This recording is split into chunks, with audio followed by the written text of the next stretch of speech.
This is Case Johnston. I'm the manager for the Utah Center for the Book at Utah Humanities, which is associated with the library, our affiliate with the Library of Congress.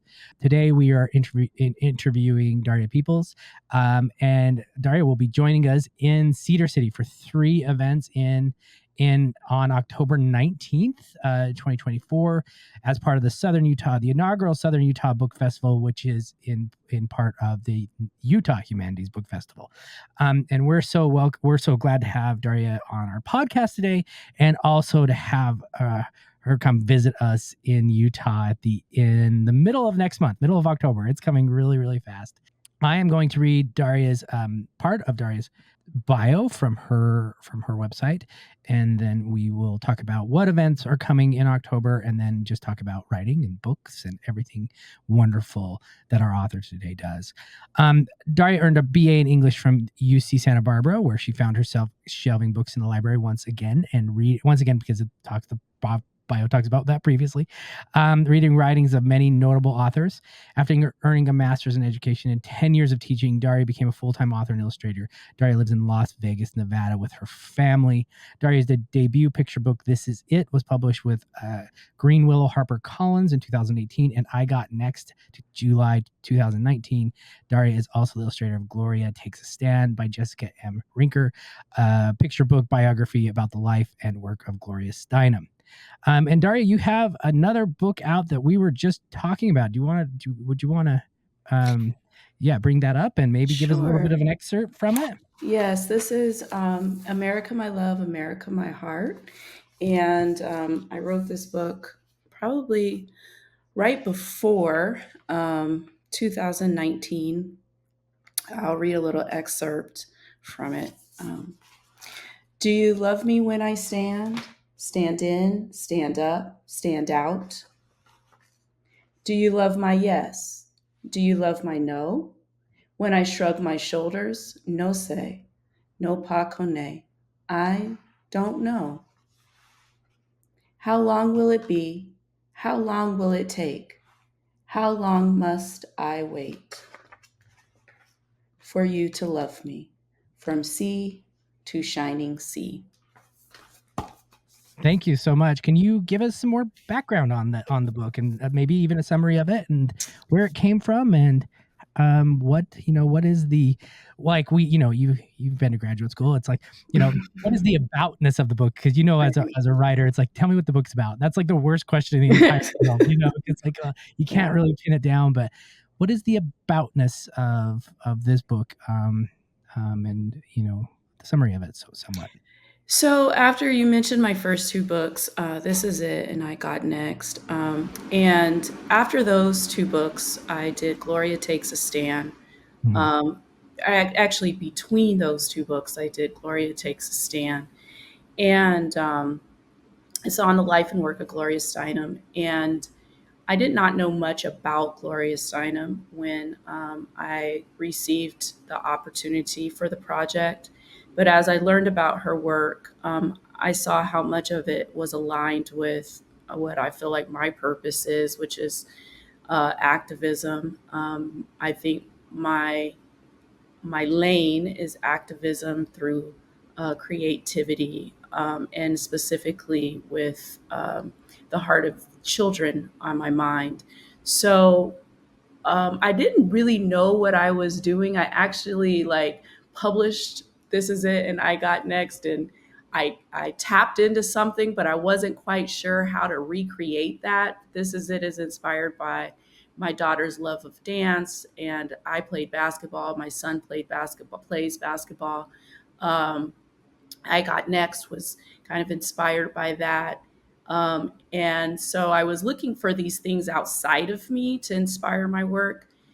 And for a very long time, I couldn't write anything that my publisher or any other publisher wanted to acquire. So I tried to put myself and reintroduce myself to my inner child. And when I did that, I started remembering things that I could tap into my own experience to maybe help children along. And one of those experiences that I had was in first grade I grew up in a small rural town in California called Paso Robles, California. Mhm. It's on the Central Coast. And I was usually one, there was usually one or two children of color in each class. So I was definitely in a situation where I was not in the majority. Mhm. And I guess, I was, my culture, my experience, my family upbringing was very different from my classmates. And then when we came into school together, those differences really were stark to me. And I don't remember feeling that way until first grade when a student who I thought was my friend, or it was my friend, called me the N word. Mm. And I started thinking about that experience and how it altered my perspective of my classmates and my teachers who didn't come to my defense or try to resolve the situation. I started thinking about other children who are in school who might experience that type of explicit bias or even implicit, Mhm. because that I think the explicit made me more aware of the implicit Mhm. after Mhm. that happened. Absolutely. Sure. And so in I Got Next, I used to tell students the reason why I wrote a book about not quitting was because I quit basketball and before I think I was really ready to quit. Mhm. And in this book, I thought, I could make something that was a negative experience of mine, Sure. maybe share it so Mhm. that other students who are less sensitive to that or other students who have experienced it kind of see themselves in the book. So that was kind of the thought process behind um, making the book. When I thought about it from my child perspective, I didn't really have a lot of answers. I had lots of questions. Right. So the whole book is questions until you get to the last spread. Yeah. And then there's Sure. some sort of resolve within the child's heart of, you know, um, that even though I might be in the minority where I live, I'm still representative of what this country is supposed to protect and love and care for. Mhm. Yeah. Yeah, and it does. It asks questions all the way through. And, it's asking it's asking questions to the they, right? The America, the what the I mean, the America that we believe it should be, right? Right. And I was really, like I said earlier, before we did the official start, I was really taken by the book, and because I think obviously it was written in 2019. There were a lot of questions to be asked. That was even pre-COVID. Um, that was even before the Black Lives Matter movement. These are questions that were very pertinent in 2019, which I found really, really interesting. And then 2020 flipped it too, when it was like, well, these questions are more important now in Yeah. 2020, between 2020 and 2024 than obviously they were just as important in 2019, but they are, like you said, the implicit versus the explicit. And in 2020, that explicit came really, really hard Yeah. across the country, which I found. Do you think about this book and your other books in that in in that way, contextually and historically? Now that it's been a few years. Yeah, definitely. I wrote the book in 2019, but I was doing the paintings for it in 2020 during Mhm. those movements and during COVID. Mhm. And I had never had the opportunity to create a book in almost like, solitude like that, Sure, sure. without a lot of disruption. So I really poured a lot of those emotions and feelings into the book. It was very, very raw while I was creating the art Sure. for it. I think that the unfortunate thing about this type of book is that I feel like it's always going to be relevant. Mhm. And it's the book that I don't want to be Sure, to be relevant. right. It's the book I want to go out of print because it's no Absolutely. longer needed. It's timely and sadly timeless, right? Exact. That's It if we is. Yeah, we It is. wanted to, I don't want your book to go out of print, but I'd like the book to go, what I mean? I know we're speaking the same language. Right, Um, absolutely. yeah, Absolutely. And that's so I do think about the awareness of now. I think about and also because I create picture books, I'm thinking about creating books for children who might not even be born yet. yeah, So I'm always trying to try to understand like what should be next and what do our children need in order to navigate the world that they're coming into. sure, So there's a little bit of guessing with that. There's also just a lot of stillness and understanding, paralleling that with what's going on with me. What do I need next as a sure, creative, sure, and yeah. what does my inner child need next? Mhm. Yeah. Yeah, that's really, really interesting, and it brings up 2 questions for me. Really is, first off, you do your writing in, almost like in spoken word Yes. poetry, Yeah. but then you also are the illustrator for your own work. The first question is really why spoken word? Because spoken word is so powerful and it's a genre. I don't think a lot of people really understand how it's a genre completely on its own. And the second is when it comes to the illustration, right? Is more of your heart in the illustration or in the words? So that's 2 questions. Sorry, I'm going to shut up That's there because okay. I That's was going to ask okay. I was going to ask 5 more. Yeah. So That's okay. yeah. So I think everyone works a little bit differently. I think Hmm. for me, it's interesting. I came into this career primarily with a English background and a literary background. Right. My artistic background was more along the lines of a hobby, something that I did growing up with my dad, something I just kind of did on my own. But when I think about how I learned, I always turned words into pictures. Mm. I was always a very visual learner. Um, so when I'm writing, I don't think it's any different than how I learn. Though I write and I draw at the same time. There's Okay. sketches. Sometimes spreads come in a image. Sometimes they come in a phrase, and I just toggle those back and forth until I have a complete story. I think the beauty of picture books is that the story structure can be told through words and pictures, and I think they're often read wrong where we're relying just on the words to tell the stories. But I Sure. think the most beautiful picture books are done where they work with each other to tell a complete story. And even and sometimes that looks a lot different. Sometimes the words tell one story, the pictures tell a different story, Mhm. and those two narratives together make a complete story.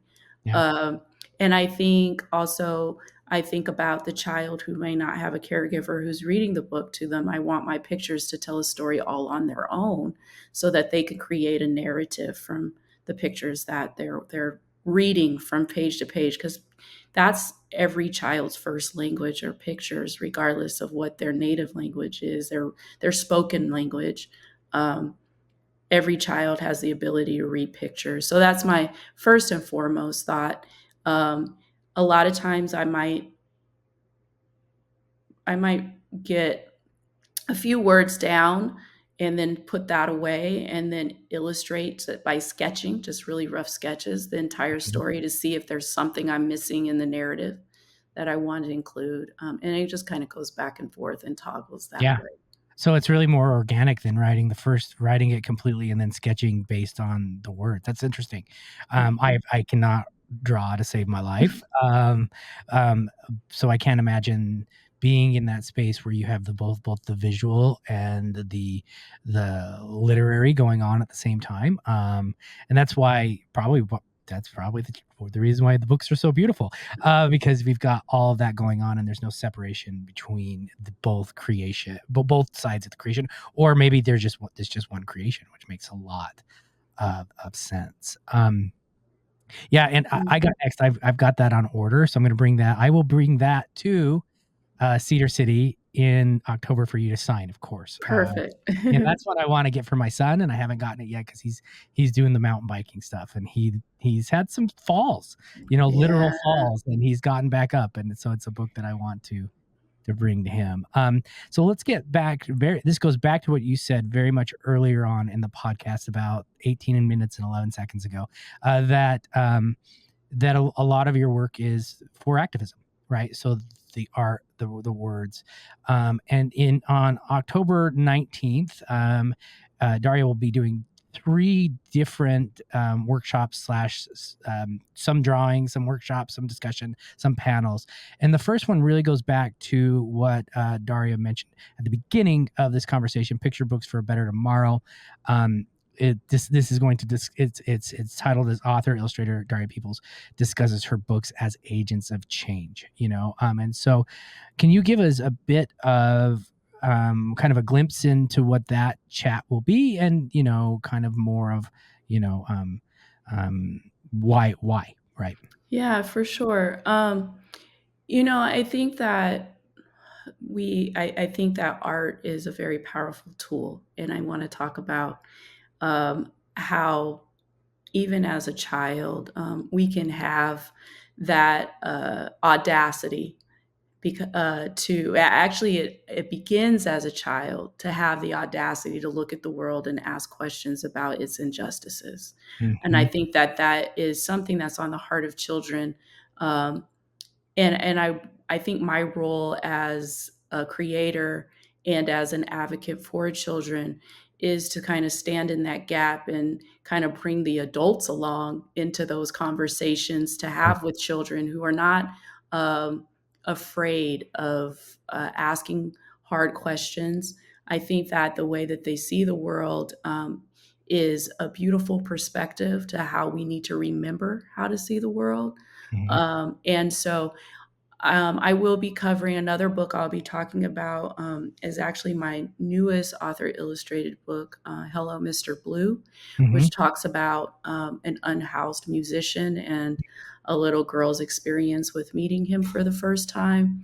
So I think that I try to tap into things that might be a little bit difficult for adults to navigate with the children they love, but also understanding that we can do this. Most children are already ready and aware and want to do it. So Yeah. how can picture books change our perspective of the world or open our eyes to things that maybe we stop paying attention to, and what our personal responsibility is in order to make those changes. Yeah. Do you think when you have a caregiver and a child who are reading the book together, does that push the caregiver themselves to really kind of delve into what they believe and what they don't believe, and what they, while answering the questions for kids? I think so. And I think that it's okay for caregivers to say, I don't know the answer. Yeah. Let's go figure this out together. I mean, I'm a parent. Mm-hmm. I know you're a parent.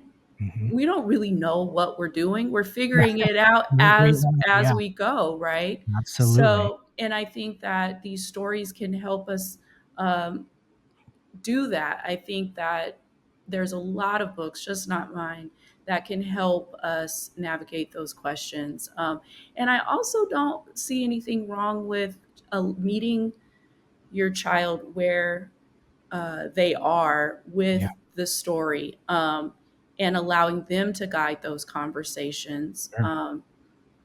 And I think that that's part of my goal with the layers that are in my picture books as well, is that children grow into them so that when they return to them they might see something they didn't see later on. But I think that parents probably experience the same thing. Caregivers usually say, I didn't see that the first time, but on the fourth read I saw that, Sure. so Sure. Or maybe the children's questions open that up yeah, too. most definitely. I mean, my son is really good at asking why. And sometimes, as a parent, you're like, I don't know if I want to answer that, but let's do this. And, and maybe too, with a lot of this stuff as adults, we figure, I think we filled in our answers 20 years ago, and we haven't, since we filled that in, we're not looking again. We're not asking again. Yeah. And maybe doing it with our children gives us that opportunity to peel that scar off a little bit and maybe Yeah. just kind of ask that question again from a different perspective than Right. 1980, 1980s. Right. Yeah. Right, exactly. And I think too, we often try to protect our children from those types of things. Right. But the beauty of picture books is it's not like you're watching the news. There's always hope Yeah. in children's literature that you're not going to find in other genres. So I think that that's important. That it helps. It validates a child's concern because we're not ignoring it. Right. Um, but it also provides, an extension of light and hope for Mhm. them to move forward in it. Yeah. Yeah. Yeah, and as adults, I don't think we have that space that often, I mean, you and I do, 'cause Right. we're in literature, Right. we Exactly. We see this the is what we beauty of it. yeah, Yeah. this is what we do. These are the people we talk to, right? That, we Yeah. have these we I mean, we have these conversations all the time because we Yeah. are with writers and as writers, we're exploring the human nature, and we're exploring, we're digging into what makes us human, and we're digging into what makes us, weak and vulnerable and all the time, but a Yeah. lot of people are out there living their lives without digging into those things. And I think with graphic novels, with picture books, with all these things, it opens that up to parents who have maybe closed themselves off a really long Yeah. time ago. Yeah. Like I said, my son is great at asking why, and sometimes I'm like, Yeah. I don't want to, Right. all No. right, yeah. And talking about that, like with the new book, because you said that like, I got next was Yes. based on yourself and and being a mom and being a parent and playing basketball. Does the where did the new book come from a similar place? Um, Hello, Mr. Blue. Yeah. Is that Mhm. it did. It came from a similar place. My father was a Vietnam vet, Mhm. and I've often listened to him um, try to understand why, or I guess grapple with the fact that some people who survived Vietnam when they came back, some flourished, some thrived, and some didn't. Right. Right. And he was on the fortunate side of thriving and flourishing. Mhm. But I think that I internalized that as a child a bit. So I always thought about that aspect of it. The musician in the story is a Vietnam vet. And so he is friends with Papa. And he was friends with Papa prior to the war. And afterwards, you see their two different paths Mhm. after what Sure. war did. Yeah. And We probably see that with every war we've seen since. right, Yeah. exactly. Yeah. So it was also partly inspired by a man who my dad often spoke of. His name was Mr. Blue. He was a real person from Compton, California, who played music Mhm. in his community. And my dad just remembered he was older, he had younger cousins, but he remembered how much joy Mr. Blue gave us, but they gave the community. Mhm. But he often said, I think he was unhoused. Like, I think he lived on the streets and he lived outside, as our character says. Right. Um, and I was coming out of the pandemic and I was realizing how much homelessness was around me. Sure. Um, and I think um, I went back to that inner child of often wondering, not necessarily how a person got there. That was never my concern as a child. I don't think it's many Mhm. children's concern at all. Yeah. I think their biggest concern is how can they come back inside. Sure. Sure. And Absolutely. And I think I hope that the story shows that it has to be a joint choice. Right. We have to invite the unhoused inside Hmm. without a lot of stipulations and protocol, Yeah. and strings attached, and the unhoused have to receive our invitation, knowing that we're not going to impart on their freedom. Right. That's a really, really interesting perspective, because I think it's the pushing them towards our rules, and I put "our" in quotation marks, as society's rules, that probably led to a lot of the unhousing. And in the sense that you can't repeat what you tried in the first place and try to fix it with the same rules. Right. I'm excited for this book. When is this one coming out? This one came out. Oh, it came out. It's out. It's It's out. out. Yes, it's out. It came out last year, 2023. Oh, So shoot! I didn't even know. yes, Accept my apologies. that's okay. You That's all know, right. I will you have all of these in Cedar City? I hope. You know what? I hope I will bring copies. I will be reading in my workshop, Well, you bring and an talking extra for about them. me. Okay. I will Venmo Yes. you and get this. I'm excited. I'm excited about that. I'm excited about that. I Yeah. want to read. I got next with my boy, and then Yes. I want to get the new book. Not new. It's a year. It's been out a year. Yeah. It's been out a year. Man, that is my faux pas. It really is. I No, know how no, it no, is. no worries. I'm a writer. I had a book come out in May, and people are like, "When's your book coming out?" And I'm Congratulations. like, "Well, it's already out." Jeez. Yes. Um, but I get it. Yeah. Yeah, I'm really excited. I'm really excited to meet you in person. I will be there the 19th. I'm all over the state the entire month. There's 136 events in the state of Utah. Wow. Yeah, and Southern Utah you are their headliner. So if anybody Mhm. else needs to know, Daria is the headliner for Southern Utah, and it's going to be fantastic. And they are hitting it out of the park. They are just, Yeah. I should have given them more credit earlier on, but they are hitting it out of the park, bringing Daria in, bringing other writers in. They are doing a really, really good job in Southern Utah with their. I don't think I'm going to keep them in the Utah Humanities Book Festival next year, because I think they're going to outgrow me, which makes me really kind of angry and little bitter. But I'm so excited to meet you in person, and Likewise. I'm so glad that you joined us today. And I didn't even mention the name of the podcast when we started. This is Oh Check. gosh.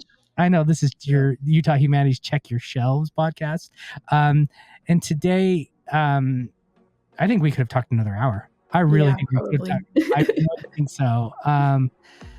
But today, our guest is Daria Peoples. She will be in Cedar City October 19th. She'll have 3 different events that day.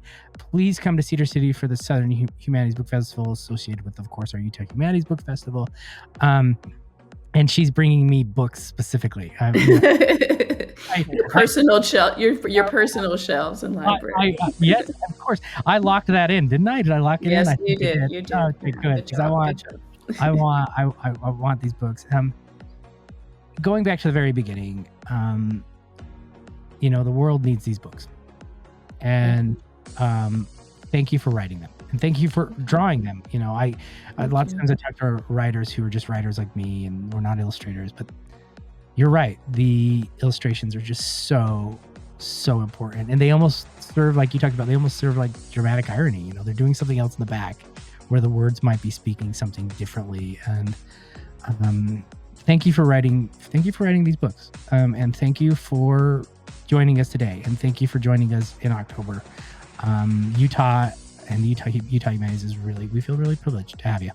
Thank you. Yeah, and so I will see you in October. Everybody check out. We will put all the dates in our podcast notes. Thanks, Daria. Sounds good. Thank you. Thank you for having me. Absolutely.